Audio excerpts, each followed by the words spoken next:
Hey guys WhatsApp. আজকের এই ভিডিওতে আমরা কথা বলবো ভোগের অফিসিয়াল ট্রেলারটা এসে গেছে সেটাকে নিয়ে। Bhog is directed by Parambrata Chattopadhyay এবং এই ভোগ সিরিজে অভিনয় করেছেন অনির্বাণ ভট্টাচার্য এবং পার্নো মিত্র এবং রজতাভ দত্ত, যার চরিত্রটা দেখার জন্য আমি খুবই মুখিয়ে আছি। কারণ রজতাভর চরিত্রটা কিন্তু তিনি একটা কী রোল কিন্তু এখানে প্লে করবেন।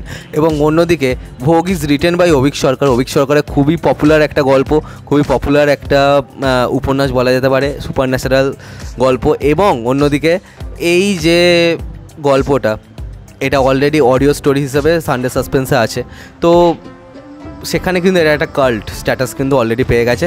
শ্রোতা মহলে এর কিন্তু বিপুল একটা গ্রহণযোগ্যতা আছে। এবার দেখা যাক এই যে সিরিজটা দর্শক মহলে কীরকম কি স্থান করতে পারে। তো চলো বেশি কথা না বাড়িয়ে দেখি যে কেমন হয়েছে ভোগের অফিসিয়াল ট্রেলারটা।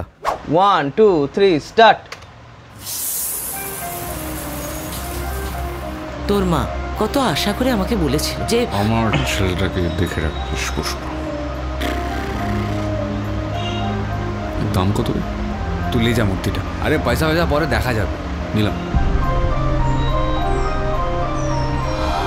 তো পুজো আচ্ছা কিছু জানি না, ভেতর থেকে একটা ইচ্ছেও হলো দেবীকে পুজো করা।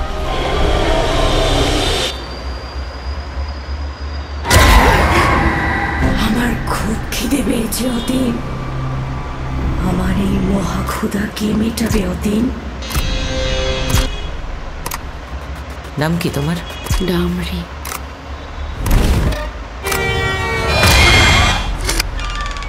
প্রত্যেক দেবদেবীর পুজো আচ্ছার নির্দিষ্ট কিছু নিয়ম থাকে। আমি নিজের মতো করে একটু পুজো করে নিই।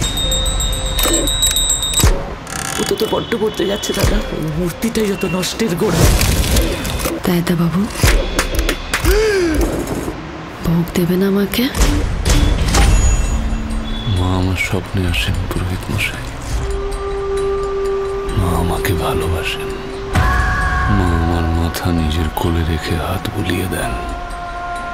এটা মাই বইয়ের ব্যাপার, আপনি এর মধ্যে আসবেন না।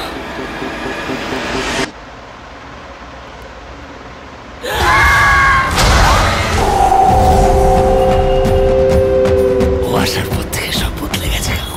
মা আমার ভোগ গ্রহণ করছেন। মনে রাখবেন অতীন বাবু, ভালোবাসাই হলো সবচেয়ে বড় তন্ত্র। যা সেইটা দেখানোর কি দরকার ছিল ভাই?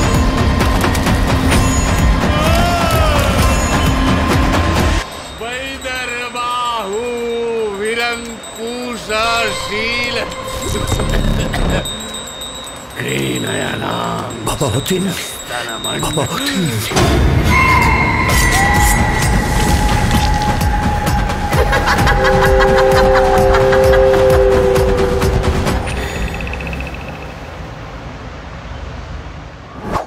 তো ব্যক্তিগতভাবে আমার কিন্তু এই ট্রেলারটা বেশ ভালো লেগেছে এবং একে একে করে যদি পজিটিভ পয়েন্টের দিকে চলে আসি তাহলে আমার মনে হয় যে এখানে যে বিজিএমটা ইউজ করা হয়েছে ব্যাকগ্রাউন্ডে সেটা কিন্তু বেশ ভালো এবং অনেক রকম বিজিএমের মধ্যেও ট্রান্সফরমেশন আমরা দেখতে পেয়েছি এবং সেগুলো কিন্তু খুবই ভালো লাগছিলো। এবং অন্যদিকে যেভাবে এই ট্রেলারটা শুরু হয়, যেভাবে অতীনের চরিত্রটাকে সেট আপ করে সেটা কিন্তু বেশ ভালো এবং অতীনের চরিত্রটার ব্যাপারে কিন্তু এখানে বেশি কিছু গিভ অ্যাওয়ে করেনি। অতীন এই যে এন্টায়ার গল্পটার সে যখন একজন প্রোটাগনিস্ট একদিকে এবং অন্যদিকে সে নিজে ভিকটিমও বটে। তো অতীনের এই যে চরিত্রটা প্লে করাটা কিন্তু বিশাল চ্যালেঞ্জিং এবং আমার মনে হয় অনির্বাণ ভট্টাচার্য যে লেভেলের পারফর্মার সে সেটাকে খুব ভালোভাবে উতরে দেবে। এবং অন্যদিকে আমি যদি বলি যে পার্নো মিত্রর কথা, পার্নো মিত্রকে টিজারে যেরকম দেখেছিলাম এখানে কিন্তু তার থেকে অনেকখানি বেশি ভালো লাগছে এবং তার কাজ কিন্তু এফেক্টিভ, আমার কিন্তু বেশ ভালো লাগছে। এবং অন্যদিকে এখানে রজতাভ দত্ত আছেন এবং তার কাজও ভালো হওয়া উচিত। আমার একটাই যদি নেগেটিভ পয়েন্ট মনে হয় সেটা হচ্ছে এখানে আগম বাগিচের যে ওই চরিত্রটাকে দেখিয়ে দেওয়া কিন্তু একদমই উচিত হয়নি। কারণ আগম বাগিচের চরিত্রটা এই গোটা গল্পটা কিন্তু সোল, তো সেটাকে আই থিঙ্ক এইভাবে প্রকাশ করে দেওয়া উচিত হয়নি। কারণ কি আর মেন যে ডায়লগটা সেটাই যখন বলে দিল তো সেটা খুবই বাজে ব্যাপার একদিক দিয়ে। এবং অন্যদিকে যদি দেখি যে এখানে হররের যে পোর্শনগুলো ছিল সেগুলো কিন্তু বেশ ভালো এবং সেগুলো খুব ভালোভাবে এক্সিকিউটও করা হয়েছে। সেখানে মেকআপের কাজ একটা পার্টিকুলার দৃশ্য আমার কিন্তু বেশ ভালো লেগেছে। তো দেখা যাক যে কেমন হয় আলটিমেটলি এই ভোগ সিরিজটা। আমি তো খুবই মুখিয়ে আছি সিরিজটা দেখার জন্য। তো তোমরা বলো তোমাদের কেমন লেগেছে এই ট্রেলারটা, আর সাবস্ক্রাইবটা প্লিজ করে দাও। তো আমার সাথে তোমাদের আবার দেখা হয়। Bye bye.